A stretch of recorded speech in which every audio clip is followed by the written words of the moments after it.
The morning sun hadn't even breached the horizon when the incessant buzzing of my phone dragged me from the depths of sleep. Groaning, I reached out, fumbling to silence it, my mind foggy with remnants of dreams. The screen lit up with a barrage of missed calls and voicemails, all from an unknown number. A knot formed in my stomach. Linda had been gone for a week, her absence explained by a supposed family emergency in Jacksonville. Yet, intuition whispered that something was amiss. I dialed the voicemail, the robotic tone offering no comfort as it led into the first message. A woman's voice, strained and unfamiliar, crackled through the speaker. "Mr. Thompson, this is Nurse Reynolds from Boulder General Hospital. It's about your wife, Linda. She's been in an accident. Please, call us back as soon as you can." Boulder? The word echoed in my skull, a sledgehammer to the fragile illusion of normalcy I'd clung to. Linda had said Jacksonville, not Colorado. My heart raced, pumping confusion and betrayal through my veins. I called back, the phone trembling in my grip. "Nurse Reynolds, this is Mark Thompson. I've had your message about my wife." "Mr. Thompson, thank you for calling back. Linda is in critical condition. She was involved in a wildfire incident. She suffered severe burns." A wildfire. The news had been ablaze with the story, but it had felt distant until now. My voice was a whisper, barely audible. Will she make it? "It's too early to say. She's in a medically induced coma to manage the pain." "Mr. Thompson, were you aware she was in Boulder?" The question stung, laced with implications I wasn't ready to face. "No, she told me she was visiting family in Florida." Silence hung heavy between us, the nurse's sigh speaking volumes. "I see. Well, when you're able to, she's in the burn unit, room 214. The call ended, leaving me in a void of disbelief. My gaze drifted to Linda's laptop, a beacon of potential answers in the growing storm of questions. I powered it on, her password a simple combination of our anniversary. The irony wasn't lost on me. Her email was a Pandora's box, overflowing with messages that spelled out a narrative far removed from the one she'd sold me. But it was the chain of emails with Eric Marshall that cut the deepest. Each message was a dagger. Their plans, their lies, their betrayal lay bare in pixels and text. I stumbled upon an email from Linda's sister, a casual mention of Eric that confirmed the worst. They all knew. The realization was a gut punch, leaving me gasping for air in the quiet of our bedroom. My phone rang again, jolting me from my stupor. It was Linda's father, his voice somber. "Mark, I just heard about Linda. How is she?" His question was a formality, the concern hollow. "She's in a coma," I said, the words tasting like ash in my mouth. "In Boulder, Colorado. Not Florida." There was a pause, a moment where the truth hung between us, unacknowledged but heavy. "We thought she told you. About visiting Eric." The confession was a whisper, a secret finally brought to light. "She didn't," I replied, the finality in my voice a barrier against the torrent of emotions threatening to spill over. "She lied." The call ended with promises of updates, empty words that did little to ease the turmoil within. I sat there, surrounded by the life Linda and I had built, a life now tainted by betrayal. The unraveling had begun, the threads of trust and love pulled apart by lies. The journey ahead was uncertain, the path clouded by anger and grief. But one thing was clear. The man I was before that morning's calls no longer existed. The search for truth, for understanding, was all that remained. The silence of our home was a stark contrast to the chaos unraveling within me. Linda's laptop sat before me, an open window to the betrayal that had been hiding in plain sight. I scrolled through the endless emails between her and Eric, each one a blow to the remnants of our marriage. The realization that her family was complicit was a bitter pill to swallow. How could they prefer him, a shadow from Linda's past, over the life we had built together? I needed answers, and there was only one place left to look. I found Eric's number saved under a false name in Linda's contacts. My finger hovered over the call button, a battle raging within. It was Sarah, Eric's wife, who answered, her voice the mixture of confusion and weariness.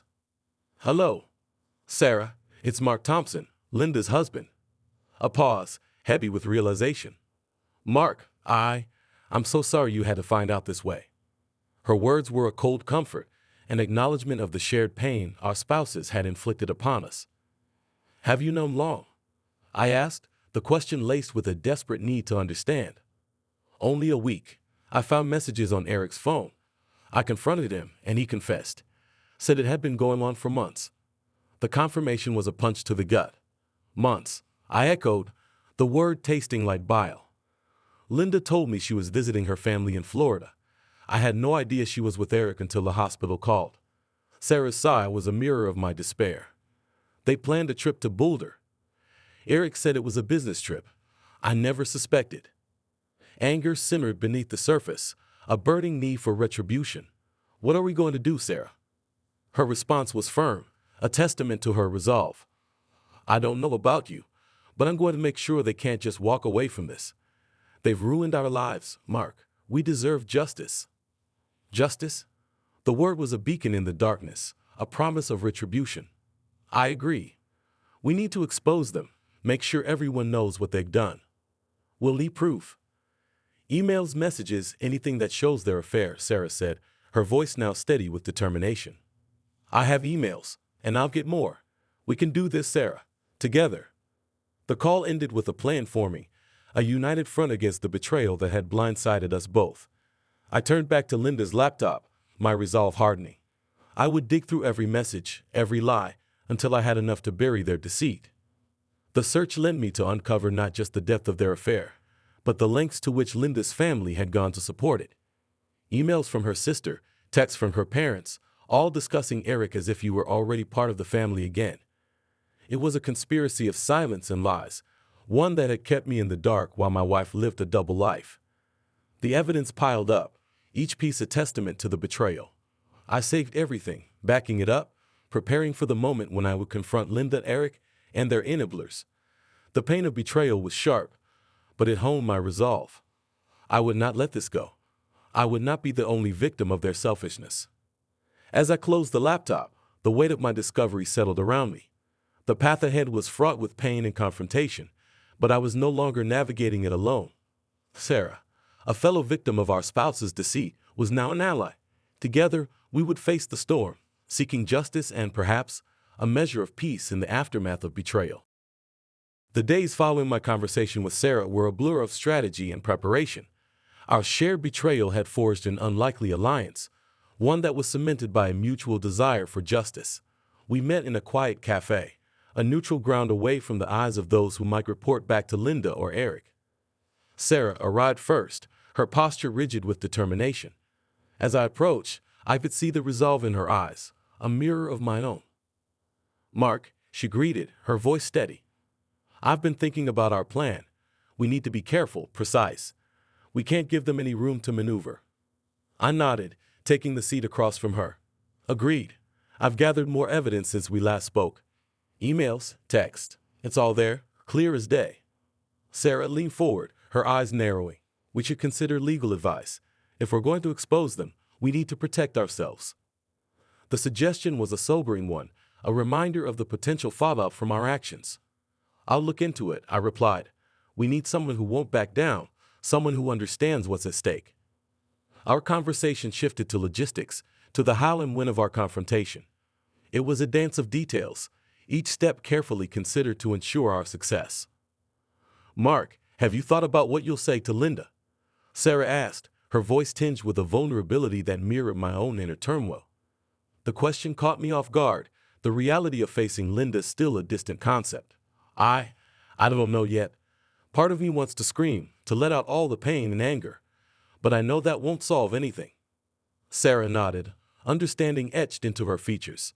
It's the same for me with Eric, but we have the truth on our side. They can't deny what they've done.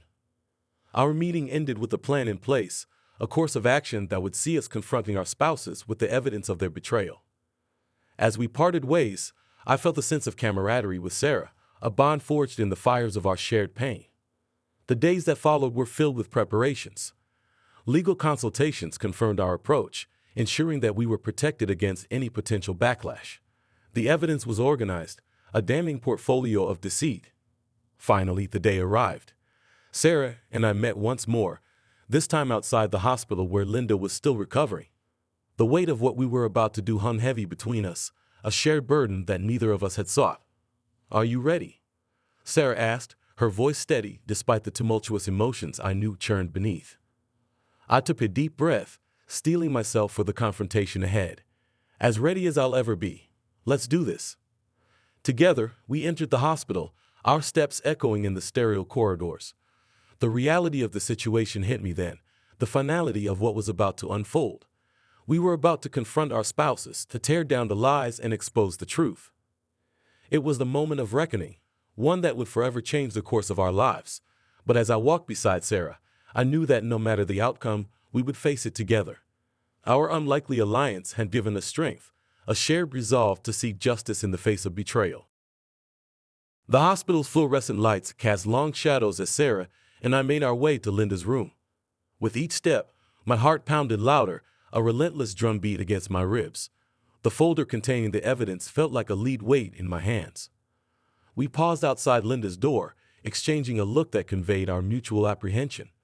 Sarah's nod was all the encouragement I needed to push the door open and step into the room where Linda lay, her appearance frail and diminished from the vibrant woman I once knew. "Linda," I began, my voice steady despite the storm of emotions inside me. She looked up, confusion quickly giving way to realization as she saw the folder in my hands. "Mark, what are you doing here?" "With her." Linda's gaze flicked between me and Sarah, the pieces falling into place in her mind. "It's over, Linda," I said, the words tasting like ash. "We know about you and Eric. We know everything." The silence that followed was suffocating, charged with the weight of truths long hidden. Linda's eyes filled with tears, but I found no sympathy within me. The time for tears had passed. "How could you?" I asked, the question directed more at the universe than at Linda. "How could you throw away everything we had?" Linda's voice was a whisper, barely audible. "I never meant to hurt you, Mark. It just happened." Sarah stepped forward, her presence a solid reassurance. "Lies and excuses, Linda. We've seen the messages, the plans. You both made your choices." I opened the folder, laying bare the evidence of their betrayal. Emails, texts, photographs. Each one a nail in the coffin of our marriage. Linda's sobs filled the room, a lament for what she had lost. But the time for sorrow had passed.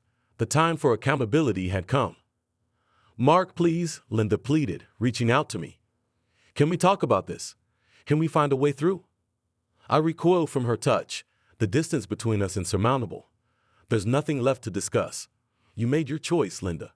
Now you have to live with the consequences." Turning to Sarah, I found a grim determination in her eyes. "Let's go," I said, my voice firm. "There's nothing more for us here." As we left the room, the finality of the moment settled over me like a shroud. The life I had known, the future I had envisioned with Linda was gone. In its place was a void, an uncertain path that lay before me. Sarah's voice broke through my reverie. "Mark, are you okay?" I glanced at her, finding an unexpected kinship in her gaze. "I will be," I replied, the words more a promise to myself than a statement of fact. "It's going to take time, but I'll find my way through this." Together, we walked back through the hospital corridors to the evidence of betrayal left behind in Linda's room. The journey ahead would be long and fraught with challenges, but in that moment, I knew I wouldn't have to face it alone. Sarah, once a stranger bound by shared pain, had become an ally, a friend who understood the depths of betrayal and the strength required to overcome it. Facing reality was only the beginning. The road to healing and redemption would be long, but it was a road I was now ready to travel. The days following our confrontation with Linda and Eric were a testament to the complexity of human emotions. Sarah and I found solace in our shared experience, a bond that was as unexpected as it was strong. We spent hours dissecting every moment, every lie, trying to understand how the people we loved could betray us so deeply. One evening, as we sat in Sarah's living room, surrounded by the detritus of our shattered lives, she broke the silence with a question that had been haunting me.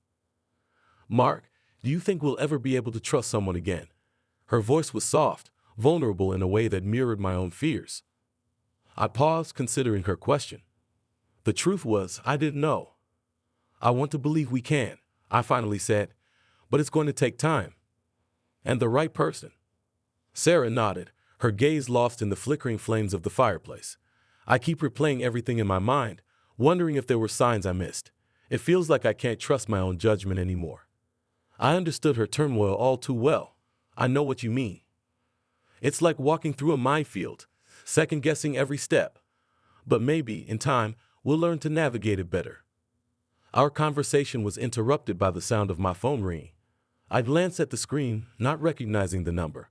With a sense of foreboding, I answered. Mark. The voice on the other end was hesitant, unfamiliar. My name is Alex. I think we need to talk. It's about Linda and Eric. The name didn't mean anything to me, but the mention of Linda and Eric sent a chill down my spine. What about them? I asked, my guard instantly up.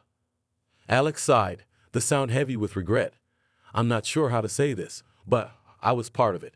I knew about the affair. I helped cover it up. The admission was like a punch to the gut, a new betrayal that reopened barely healed wounds. Sarah looked at me, her expression asking a question I couldn't answer. Why are you telling me this now? I demanded, my voice cold. Because it's eating me up inside, Alex replied. I can't stand the guilt anymore. I thought I was helping a friend, but I see now how wrong I was. I'm so sorry, Mark. The apology, sincere as it might have been, did little to quell the anger and hurt that surged within me. You're sorry, I spat. Your guilt doesn't change anything. It doesn't undo the pain they caused. I know, Alex said quietly. I just thought you deserved to know the truth. All of it. After a few more strained exchanges, I ended the call, my emotions a tumultuous storm. I relayed the conversation to Sarah, who listened with a sympathetic ear. It's just one more betrayal in a sea of lies, she said, her hand reaching out to squeeze mine. But at least now we know the truth. Maybe it can help us move on. The cruel truth was that there were no winners in this sordid tale. Linda and Eric's selfishness had caused irreparable damage, and Alex's complicity was a bitter pill to swallow. Yet, in the midst of the pain, there was a glimmer of hope. Sarah and I had each other, a friendship forged in the fires of betrayal. As we sat together, the weight of our shared experiences binding us, I realized that perhaps this was the first step toward healing. The road ahead was uncertain, but we would face it together, no longer alone in our pain. The cruel truth had been revealed, but it would not define us. We would rebuild, stronger and wiser for the trials we had endured. The weeks turned into months, and the raw edges of betrayal began to heal, albeit slowly. Sarah and I continued to lean on each other, our shared experiences a foundation for a friendship that had become one of the most significant in my life. Yet, there was an unspoken understanding between us that we each had personal journeys of healing to undertake.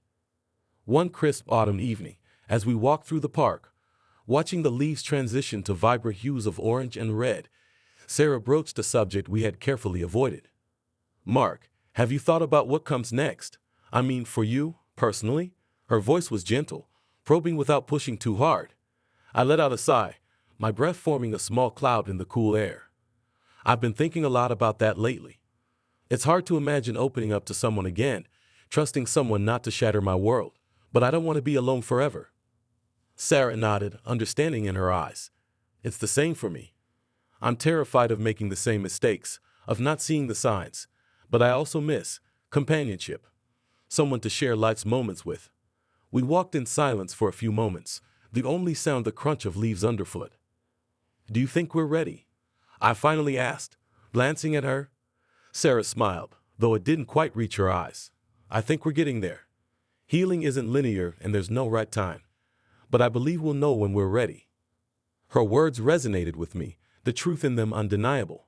We had both been through so much, yet here we were, contemplating the future with a cautious optimism.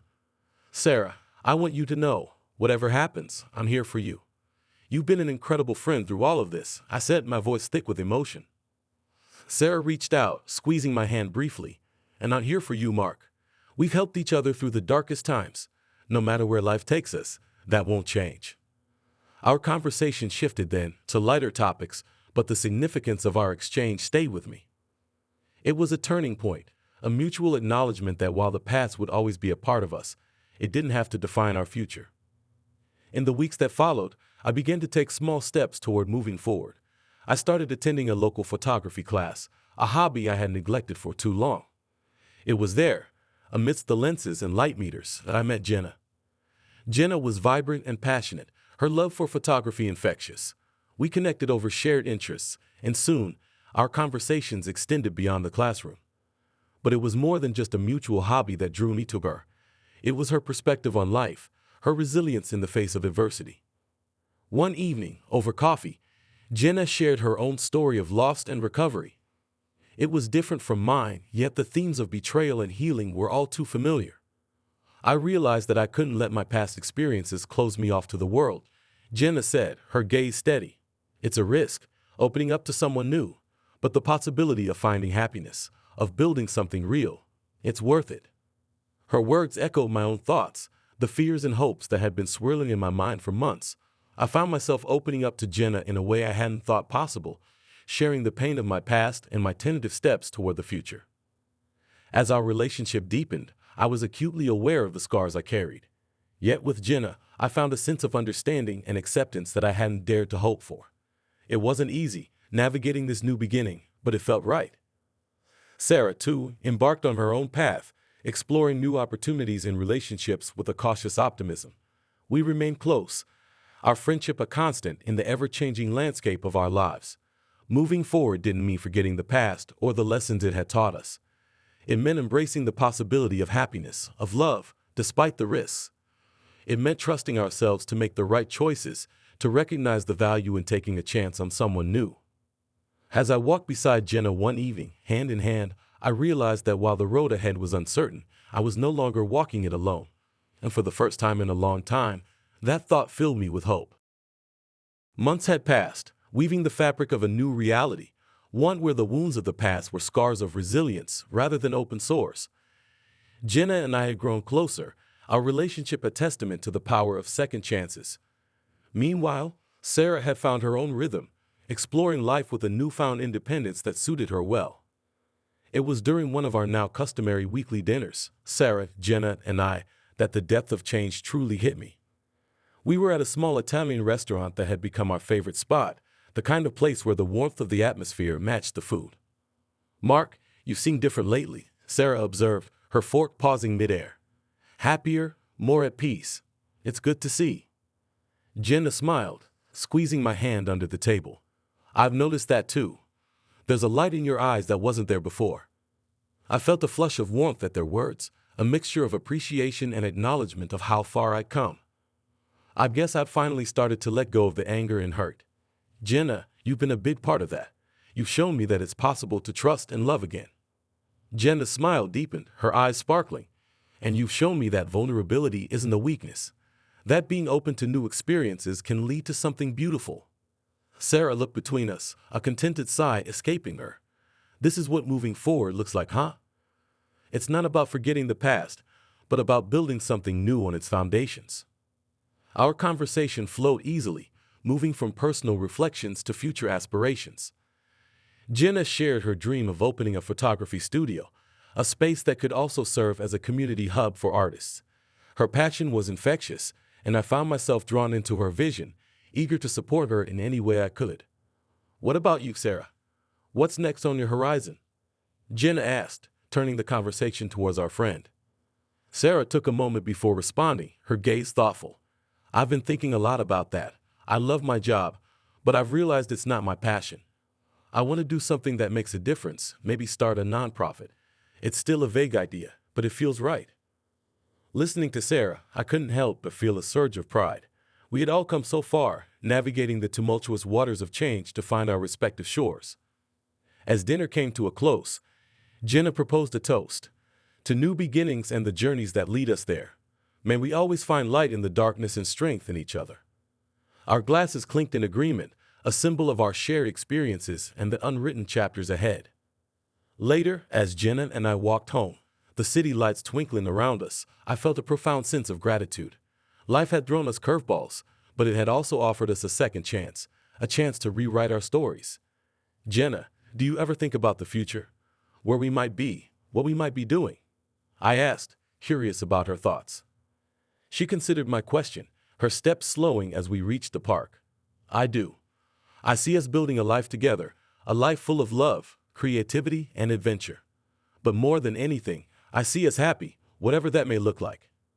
Her words resonated with me, echoing my own hopes and dreams. "That sounds perfect," I said, pulling her closer. "No matter what the future holds, I know we'll face it together." And in that moment, under the canopy of stars, I realized that this was what moving forward looked like. It wasn't about erasing the past, but about embracing the present and welcoming the future with open arms.